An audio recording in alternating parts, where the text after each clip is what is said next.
Kung tayo ay nagpupundar ng malaki para sa infrastruktura, mas malaki pa ang ipupundar natin para sa ating mga mamamayan.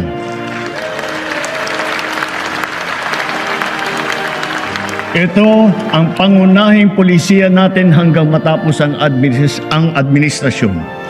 Puspusan nating inaayos at pinapaganda ang ating sistema ng edukasyon. Naglaan tayo ng 1 bilyon para makapagtayo ng mahigit 300 barangay child development center at bulilit center sa buong bansa. At pauna lamang yan, unti-unti nating tutugunan ang matinding kakulangan sa daycare center na nabinbin mula pa noong 1990.